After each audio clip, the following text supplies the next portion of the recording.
क्या होगा अगर रामायण का युद्ध खत्म होने के वर्षों बाद लंका पर एक ऐसा संकट टूट पड़े जिससे स्वयं राजा विभीषण भी हार मान ले? क्या होगा अगर लाखों मरे हुए राक्षसों की आत्माओं को कोई पाताल का तांत्रिक फिर से जगा दे और पूरी स्वर्ण लंका को शमशान बनाने की कसम खा ले? लेकिन सबसे बड़ा रहस्य तब सामने आता है जब वर्षों पहले लंका छोड़कर हमेशा के लिए गायब हो चुकी रानी मंदोदरी फिर से लौटती है।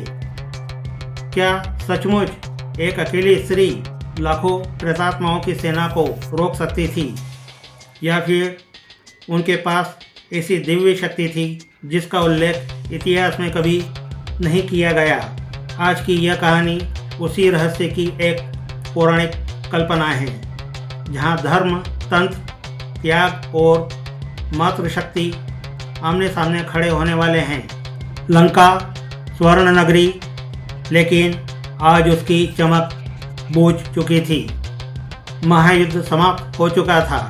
रावण, मेघनाथ, कुंभकर्ण और लंका के अनगिनत महारथी युद्ध भूमि में सदा के लिए सो चुके थे।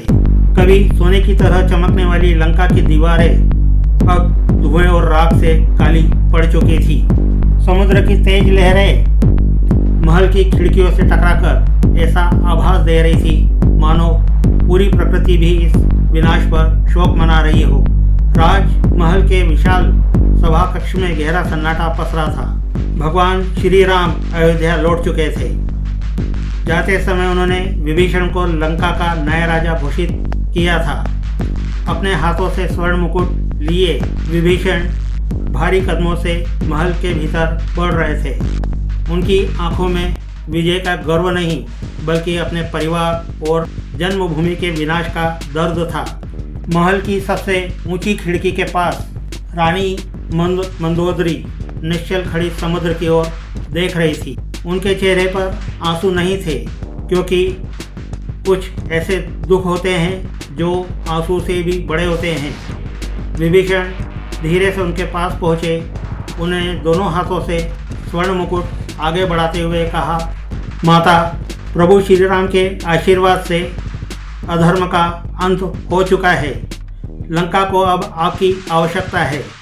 यह मुकुट, यह राज्य और यहाँ की पूरी प्रजा आज भी आपको अपनी महारानी मानती है। कृपया इस राजपाट को स्वीकार कीजिए।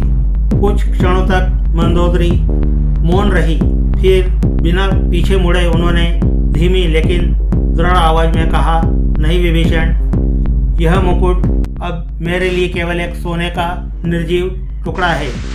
जिस राज सिंहासन ने मेरे पति का अहंकार नहीं रोक पाया, जिस महल में मैंने बार बार विनाश की आहट सुनाई, जहां मैंने रावण को सीता माता को सम्मानपूर्वक लौटाने की विनती की, जहां मैंने अपने पुत्र मेघनाथ को भी धर्म का मार्ग चुनने को कहा, वहां मेरी एक भी बात किसी ने नहीं सुनी। आज मेरा पूरा कुल समाप्त हो चुका है। इस महल की हर दीवार मुझे मेरे अपनों की चीखें सुनाती है। ऐसे महल पर शासन करना मेरे लिए किसी दंड से कम नहीं। विभीषण की आंखें भर आई। उन्होंने धीमी आवाज में कहा, माता, अगर आप भी लंका छोड़ देंगी तो इस राज्य का मार्गदर्शन कौन करेगा? मैं राजा अवश्य हूँ, लेकिन आपकी बुद्धि, आपका अनुभव और आपका आशीर्वाद ही इस राज्य की सबसे बड़ी शक्ति है। मंदोदरी पहली बार विभीषण की ओर मुड़ी। उनके चेहरे पर अपार दुख था, लेकिन उससे भी अधिक शांति थी। उन्होंने कहा, तुम करोगे विभीषण, क्योंकि तुमने रक्त का नहीं धर्म का साथ चुना था। आज लंका को किसी विजेता की नहीं, एक धर्मप्रिय राजा की आवश्यकता है, और मुझे विश्वास है तुम इस विश्वास को कभी टूटने नहीं दोगे। इतना कहकर मंदोदरी ने अपने आंचल के भीतर हाथ डाला। कुछ ही क्षण बाद उन्होंने काले धातु से बना एक अत्यंत प्राचीन और रहस्यमय यंत्र बाहर निकाला। उस यंत्र पर असंख्य सूक्ष्म चिन्ह उकेरे हुए थे, मानो वह किसी साधारण मनुष्य की नहीं, बल्कि प्राचीन दैत्य ऋषियों की रचना हो। यंत्र से हल्की नीली आभा निकल रही थी। विभीषण आश्चर्य से उसे देखने लगे। मंदोदरी ने वह यंत्र उनके हाथों में रखते हुए कहा, इसे अत्यंत सुरक्षित रखना। यह महादानवों के वंश का सबसे गुप्त यंत्र है। जब तक लंका पर ऐसा संकट ना आ जाए जिसका समाधान तुम्हारी बुद्धि, तुम्हारी सेना और तुम्हारी शक्ति से बाहर हो, तब तक मुझे खोजने का प्रयास मत करना। लेकिन यदि कभी धर्म स्वयं संकट में पड़ जाए तो यही यंत्र तुम्हें मेरे पास ले आएगा। विभीषण कुछ कह पाते उससे पहले ही मंदोदरी ने अपनी आंखें बंद कर ली। उनके चारों ओर सुनहरी दिव्य ऊर्जा घूमने लगी। महल के भीतर तेज प्रकाश फैल गया और अगले ही पल रानी मंदोदरी मानो हवा में विलीन हो गई। सभा कक्ष में केवल विभीषण खड़े रह गए। उनकी मुट्ठी में वह रहस्यमय यंत्र था और मन में एक अजीब सी आशंका। समय बीतता गया। लंका फिर से बसने लगी। घरों में दीप जलने लगे, बाजार फिर से सजने लगे, घाव भरने लगे। लेकिन युद्धभूमि आज भी वैसी ही थी। जहाँ कभी रावण, मेघनाद, कुंभकर्ण और लाखों राक्षस गिरे थे, वहाँ आज भी रात के समय कोई जाने का साहस नहीं करता था। कहा जाता है कि अमावस्या की रात वहाँ से आज भी भयावह चीखें सुनाई देती है। लोग मानते थे कि युद्ध में मारे गए अनेक राक्षसों की आत्माएं अब भी मुक्ति की प्रतीक्षा कर रही है। फिर आई एक अमावस्या की रात। आकाश पूरी तरह काले बादलों से ढका हुआ था। चारों ओर ऐसा सन्नाटा था कि अपनी सांसों की आवाज़ भी साफ सुनाई दे रही थी। अचानक युद्धभूमि के बिल्कुल मध्य में धरती कांपने लगी। पहले हल्का कंपन हुआ, फिर दरारें पड़ने लगी और अगले ही क्षण धरती जोरदार धमाके के साथ फट गई। उस गहरी दरार के भीतर से काले धुएं का एक विशाल गुबार उठने लगा। धीरे धीरे उस धुएं के बीच एक लंबा भयावह और विकराल स्वरूप बाहर आया। उसकी लंबी जटाएं थीं, गले में मानव खोपड़ियों की माला, हाथ में रक्त से भरी एक प्राचीन खोपड़ी और आंखों में जलते अंगारों जैसी लाल अग्नि। वह था रावण का परम भक्त, पाताल लोक का सबसे क्रूर तांत्रिक रक्तबीज। रक्तबीज ने चारों ओर नज़र दौड़ाई। उसकी आंखों में वर्षों से दबा हुआ प्रतिशोध धधक रहा था। वह अचानक ठाका मारकर हंसा। उसकी हंसी इतनी भयानक थी कि आसपास बैठे सभी पक्षी उड़ गए। समुद्र की लहरें भी मानो कुछ पल के लिए थम गई। रक्तबीज ने अपनी खोपड़ी को आकाश की ओर उठाकर गर्जना की। हा हा हा हा, रावण चला गया, मेघनाद चला गया, लंका का साम्राज्य समाप्त हो गया और अब एक गद्दार विभीषण इस सिंहासन पर बैठा है। लेकिन रावण का सबसे बड़ा भक्त अब भी जीवित है। उसकी आवाज़ पूरे युद्धभूमि में गूंज उठी। वह मिट्टी पर घुटनों के बल बैठ गया। उसने खोपड़ी में काला रक्त उड़ेला और पाताल भैरवी के गुप्त मंत्रों का जाप शुरू कर दिया। धीरे धीरे हवा तूफान का रूप लेने लगी। आकाश में काले बादल गोल गोल घूमने लगे। धरती कांपने लगी। युद्धभूमि की राख अपने आप हवा में उड़ने लगी। रक्तबीज ने दोनों हाथ आकाश की ओर फैलाकर गर्जना की, जागो हे लंका के अमर योद्धाओं, अपने बंधन तोड़ो, अपने प्रतिशोध के लिए लौट आओ। आज से तुम मेरी प्रेत सेना हो। जैसे ही उसके मंत्र पूरे हुए, युद्धभूमि की मिट्टी से हजारों नहीं लाखों काली परछाइयाँ उठने लगी। उनकी आंखें अंगारों की तरह लाल थी। उनके शरीर धुएं से बने हुए थे। चारों ओर केवल चीखे, कराहे और भयानक अट्टहास गूंजने लगे। कुछ ही क्षणों में पूरी युद्धभूमि लाखों प्रेतात्माओं से भर चुकी थी। रक्तबीज मुस्कुराया। उसने अपना दाहिना हाथ आगे बढ़ाया और आश्चर्य वे सभी प्रेतात्माएं उसके सामने सिर झुकाकर खड़ी हो गई। अब वे स्वतंत्र आत्माएं नहीं थी, वे उनकी दास बन चुकी थी। रक्तबीज बोला, आज लंका और कल पूरी पृथ्वी, जहाँ केवल तंत्र का शासन होगा और धर्म का नाम लेने वाला कोई जीवित नहीं बचेगा। उसी समय लंका के राजमहल में राजा विभीषण गहरी नींद में सोए हुए थे। अचानक महल का तापमान तेजी से गिरने लगा। दीवारों पर जल रही मशालें एक एक करके अपने आप बुझने लगी। पूरा महल घने अंधकार में डूब गया। विभीषण की आंख खुल गई। उन्होंने देखा महल की स्वर्ण दीवारों से पानी नहीं बल्कि गाढ़े रक्त की बूंदें टपक रही थी। गलियारों से हजारों लोगों के रोने और चीखने की आवाज़ें आने लगी। विभीषण तुरंत अपनी तलवार लेकर बाहर दौड़े, लेकिन बाहर का दृश्य देखकर उनके पैरों तले जमीन खिसक गई। महल के सैनिक हवा में लटके हुए थे। अदृश्य प्रेत उनका गला दबा रहे थे। कोई तलवार चला रहा था, लेकिन तलवार उन आत्माओं के आर पार निकल कर जा रही थी। अचानक महल के ऊपर काला धुआं इकट्ठा होने लगा। उस धुएं के भीतर रक्तबीज का विशाल चेहरा दिखाई दिया। वह जोर से हंसा और बोला, विभीषण, देवताओं की शरण लेकर राजा तो बन गए, लेकिन राक्षसों की आत्माओं का क्रोध तुम कभी नहीं समझ पाओगे। मैंने युद्ध में मरे हर राक्षस को अपना गुलाम बना लिया है। तुम्हारी सेना, तुम्हारे अस्त्र, तुम्हारी शक्ति इनका कुछ नहीं बिगाड़ सकती। कल सूर्योदय होने से पहले पूरी लंका शमशान बन चुकी होगी। इतना कहकर रक्तबीज का चेहरा धुएं में विलीन हो गया। विभीषण कुछ क्षण वहीं खड़े रह गए। उनके हाथों से तलवार छूटकर जमीन पर गिर गई।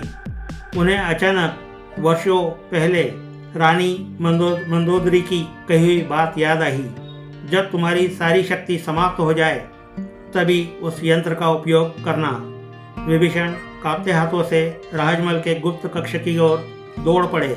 विभीषण बिना एक पल गवाए राजमहल के सबसे गुप्त कक्ष में पहुंचे। वहां एक प्राचीन पत्थर का संदूक रखा हुआ था। कांपते हाथों से उन्होंने उसे खोला। संदूक के भीतर वही रहस्यमय यंत्र सुरक्षित रखा था, जो वर्षों पहले रानी मंदोदरी उन्हें सौंप कर गई थी। जैसे ही विभीषण ने उसे अपने हाथों में उठाया, यंत्र पर बने प्राचीन चिन्ह हल्की सुनहरी रोशनी से चमकने लगे।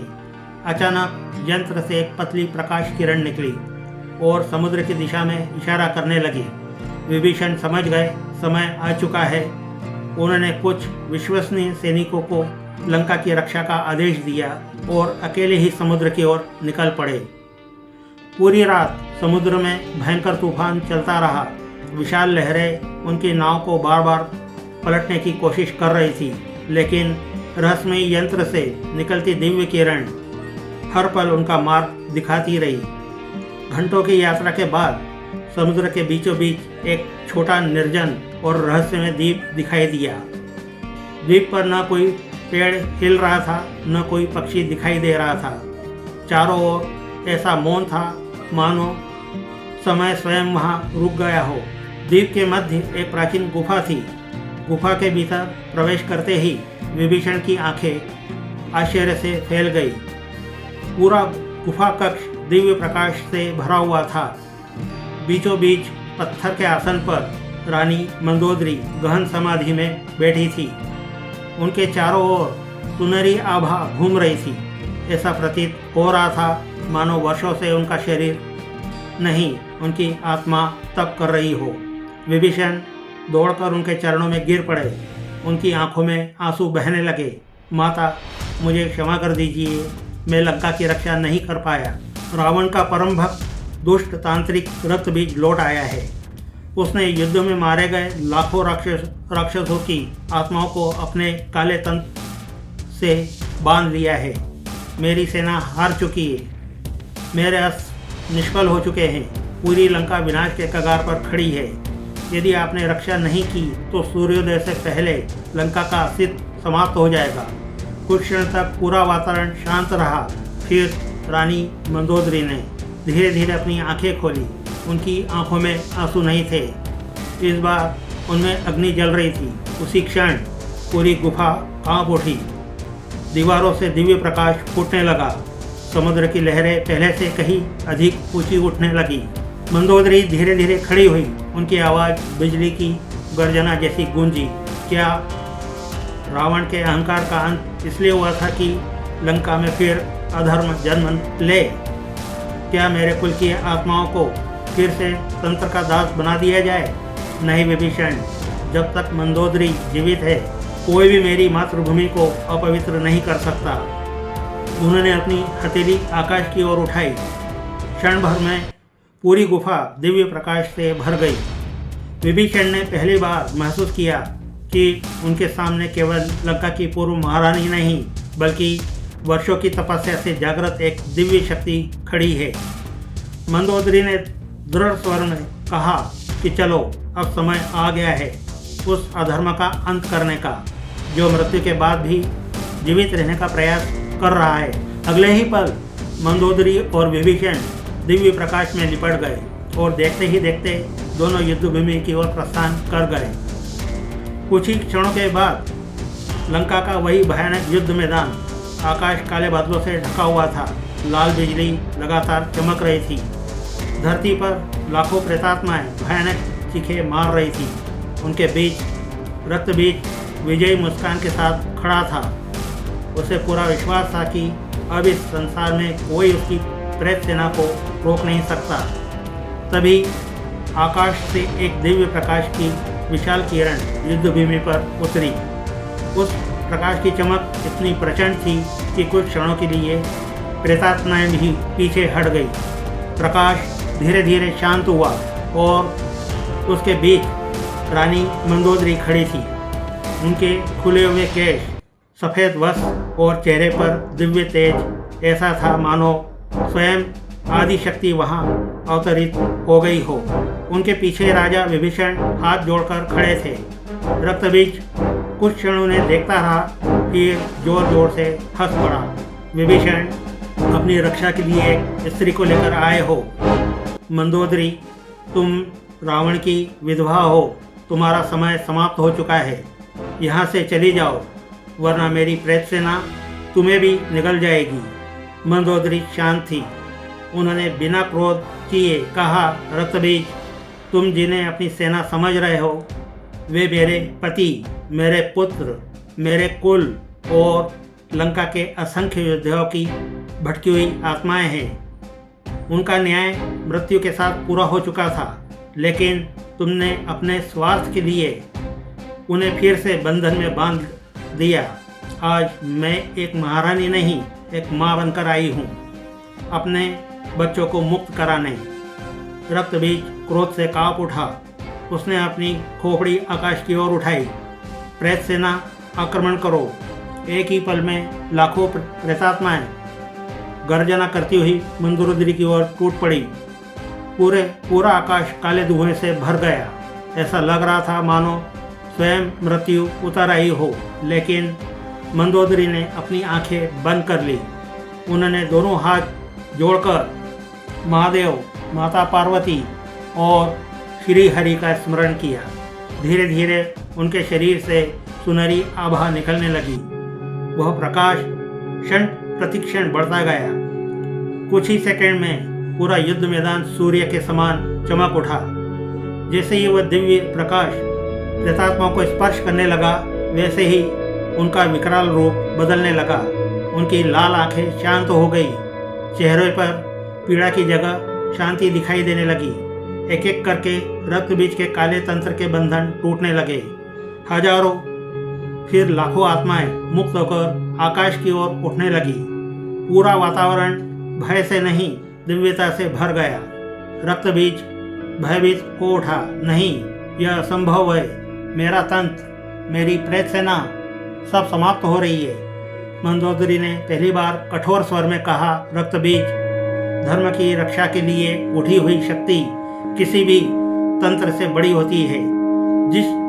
जिस शक्ति का उपयोग तुमने अधर्म के लिए किया, उसी शक्ति ने आज तुम्हारा अंत लिख दिया है। उन्होंने अपनी हथेली आगे बढ़ाई। उनकी हथेली पर एक दिव्य प्रकाश का विशाल गोला प्रकट हुआ। क्षण भर बाद वह प्रकाश बिजली की गति से रक्तबीज की ओर बढ़ा और रक्तबीज से पूरी तरह से जोर से टकराया। धड़ाम की आवाज़ के साथ पूरा युद्ध मैदान प्रकाश से भर गया। रक्तबीज दर्द से चीख उठा, उसकी खोपड़ी चकनाचूर हो गई, गले की नरमुंड माला राख बन गई, उसका पूरा शरीर धीरे धीरे जलकर भस्म होने लगा। मरते समय उसने कांपती आवाज में कहा, महारानी मैं हार गया, और अगले ही पल उसका अस्तित्व सदा के लिए समाप्त हो गया। युद्ध भूमि पर गहरा सन्नाटा छा गया। कुछ ही देर बाद पूर्व दिशा से सूरज की पहली किरण निकली। आकाश बिल्कुल साफ हो चुका था। समुद्र की लहरें अब शांत थी। लंका की प्रजा और राजा विभीषण सब रानी मंदोदरी के सामने नतमस्तक हो गए। विभीषण की आंखों में आंसू थे। उन्होंने कहा, माता, आज आपने केवल लंका ही नहीं, धर्म की भी रक्षा की है। आप सदा हमारी महारानी रहेंगी। मंदोदरी हल्का सा मुस्कुराई। उन्होंने कहा, नहीं विभीषण, मेरा कार्य पूर्ण हो चुका है। याद रखना, अहंकार चाहे रावण का हो या रक्त बीज का, उसका अंत निश्चित होता है, और धर्म धीमा अवश्य चलता है, लेकिन अंत में विजय उसी की होती है। इतना कहकर उन्होंने लंका को अंतिम बार देखा, दोनों हाथ उठाकर आशीर्वाद दिया और उगते सूर्य की पहली किरणों के साथ धीरे धीरे प्रकाश में विलीन हो गई। उस दिन के बाद किसी ने रानी मंदोदरी को फिर कभी नहीं देखा, लेकिन लंका की प्रजा आज भी मानती है कि जब भी धर्म पर संकट आएगा, महारानी मंदोदरी की दिव्य शक्ति फिर किसी न किसी रूप में अवश्य लौटेगी। यही कारण है कि इतिहास उन्हें केवल रावण की पत्नी नहीं, बल्कि लंका की सबसे महान रक्षक के रूप में याद करता है। दोस्तों, यह कथा रामायण के पात्रों से प्रेरित एक काल्पनिक रहस्य कथा है। कहानी के अनुसार घटनाओं को नाटकीय रूप में प्रस्तुत किया गया है। इसका उद्देश्य केवल मनोरंजन और कल्पना पर आधारित कहानी सुनाना है। अगर आपको यह रहस्यमयी कहानी पसंद आई हो तो वीडियो को लाइक जरूर करें, अपने दोस्तों के साथ शेयर करें, और ऐसी ही रोमांचक कहानियों के लिए इंदौरी अंकल चैनल को सब्सक्राइब करना बिल्कुल भी न भूलें। मिलते हैं अगली रहस्यमयी कहानी में। आपका बहुत बहुत धन्यवाद। नमस्कार। जय हिंद।